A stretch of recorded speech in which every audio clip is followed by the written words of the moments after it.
Insurance policy के renewal के नाम पर ठगी करने वाले बैंकर्स दंपत्ति गिरफ्तार। 11,34,000 बैंक में फ्रीज। कानपुर साइबर क्राइम थाना और साइबर सेल पुलिस ने साइबर सेल में दर्ज एक मुकदमे की विवेचना करते हुए साइबर ठगी करने वाले 2 बैंकर्स दंपत्ति को गिरफ्तार किया है। गिरफ्तार दंपत्ति प्राइवेट बैंक कर्मी हैं और लोगों की बंद बीमा पॉलिसी के रिन्यूअल का लालच देकर ठगी करते थे। पुलिस ने इनके पास से बरामद 1,06,000 रुपये नकद बरामद करते हुए 11,34,000 रुपये बैंक खाते में सीज भी किया है। दोनों के पास से 12 फर्जी मोहरें व बीमा लोकपाल परिषद के फर्जी दस्तावेज भी बरामद किए हैं। पुलिस आयुक्त अपराध आशीष श्रीवास्तव ने प्रेस वार्ता करते हुए बताया कि बंथम में जूते का व्यापार करने वाले व्यापारी को अभियुक्तों ने निशाना बनाते हुए 41 लाख रुपए की ठगी करी थी, जिसका मुकदमा साइबर थाने में दर्ज करवाया गया। इसी मुकदमे की विवेचना के दौरान दोनों अभियुक्त दंपत्ति गिरफ्त में आए। हालांकि अपराध करने में दोनों शातिर अभियुक्त अपनी क्रेटा गाड़ी का इस्तेमाल करते थे। उनकी लोकेशन बदलने के कारण उन्हें पकड़ने में पुलिस को खासी मशक्कत करनी पड़ी। अभियुक्तों से पूछताछ में पता चला कि प्राइवेट डायरेक्टरी साइट के माध्यम से वह दोनों ऐसे लोगों का डाटा खरीदते थे जिनका बीमा किसी कारण से बंद हो गया था या रिन्यूअल के लिए लंबित था।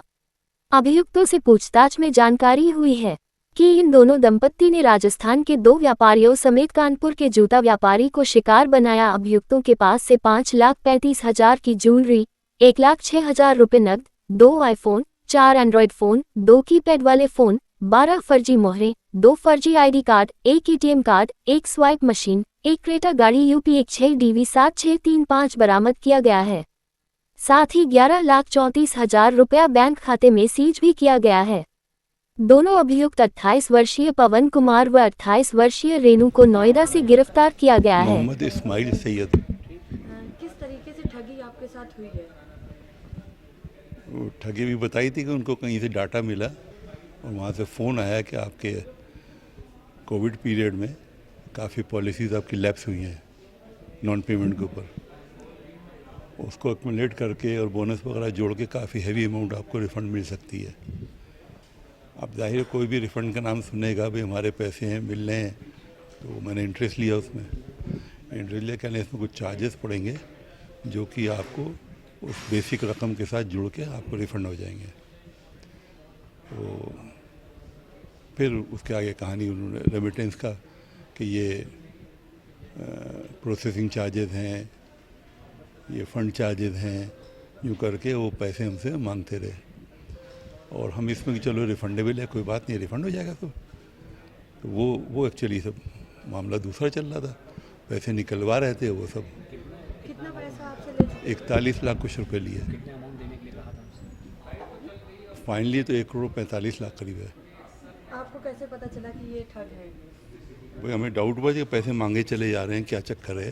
वो डॉक्यूमेंट दूसरा जब आया 1,45 लाख वाला, तो हमें अपने फ्रेंड से वकील साहब ने मशवरा किया, तो कहने ना ये फ्रॉड है और ऐसा कुछ नहीं है, गवर्नमेंट की ऐसी कोई स्कीम भी नहीं है कि भाई जो लेफ्ट पॉलिसीज़ हैं उनको इकट्ठा करके मैं बोनस वोनस के आपको रिफ़ंड दिया जाए, ऐसी कोई स्कीम नहीं है।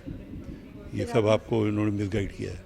फिर आपने साइबर क्राइम में कंप्लेंट? फिर मजबूरन फिर हम आए हैं साइबर ब्रांच थाने में आए और कंप्लेंट करी और इन्होंने साहब हेड्स ऑफ दीज ऑफिशियल्स बहुत तेज़ काम किया इन्होंने।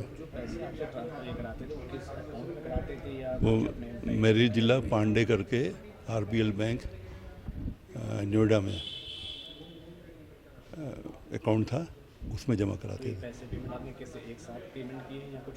नहीं, 8 पार्ट में गए, 8 पेमेंट है ऑल टुगेदर। अच्छा, साइबर के मामले बहुत ज़्यादा सामने आ रहे हैं, साइबर पुलिस भी एक्टिव हो चुकी है, लेकिन अभी भी लोगों में अवेयरनेस नहीं है। जी, लोगों जी। के लिए क्या मैसेज होगा?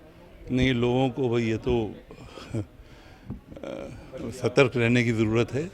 बहुत ही ख़राब वक्त है, तरह तरह के क्राइम जो हैं साइबर के डेवलप हो रहे हैं और ऐसे हिप्नोटाइज़ कर लेते हैं कि आदमी उनके गिरफ्त में आ जाता है। और यही हमारे साथ हुआ गुड फेथ में कि चलो हमारे पैसे रिफ़ंड मिल रहे हैं और वो चार्जेस जो कह रहे हैं तो वो रिफ़ंडेबल हैं, तो लिहाजा दे दिया हमने। अब ये क्या मालूम था कि ये सब फ्रॉड हो रहा है मेरे साथ। जब थोड़ा सा हमें सिविक सेंस ने काम किया कि यार इसको चेक करें, ये तो बहुत ज़्यादा होता जा रहा है, तब मैंने जब मशवरा किया तो बात सामने आ गई कि ये फ्रॉड है, मतलब ये फेक डॉक्यूमेंट है। डॉक्यूमेंट जो सरकारी दिए तो उसमें अशोक की लाट बनी भी है और वो ऐसे लगता है कि वाकई कोई ऑडिटर का है, सब मोहर और दस्तखत है। तो उससे यानी कॉन्फिडेंस पैदा हुआ, लेकिन जब बाद में ये शक हुआ तब बात पकड़ी गई। इनसे 41 लाख रुपए अपने अकाउंटों में डलवा लिए। जब इनको समझ में आया कि ये एक तरह का साइबर फ्रॉड है, तब ये जनपद कानपुर के साइबर थाने पर आए और तत्काल इनका अभियोग पंजीकृत किया गया।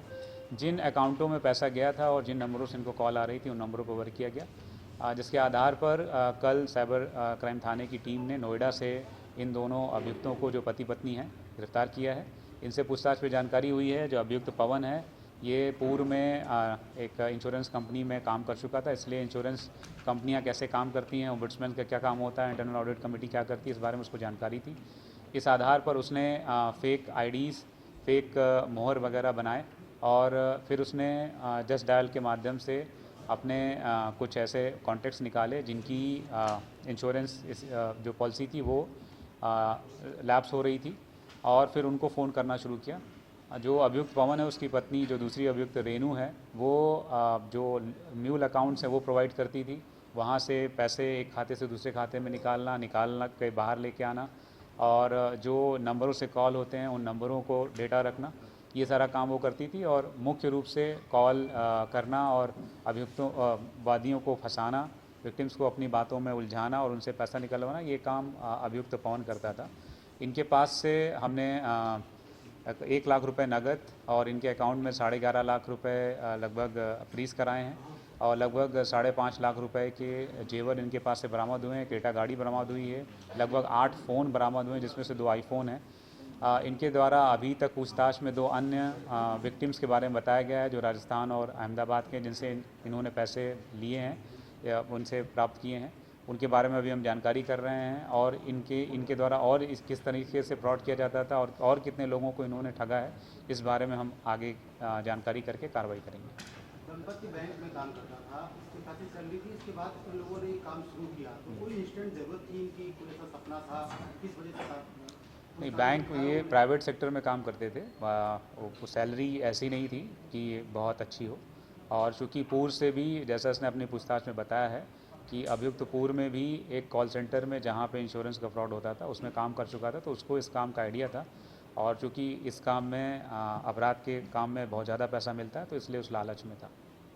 अभी तक इतने फ्रॉड किए जाने का मामला सामने आया, तो अभी क्या बताया? अभी तक इन्होंने एक हमारा विक्टिम को ठगना और 2 अन्य विक्टिम्स के बारे में बताया, 3 लोग के बारे में।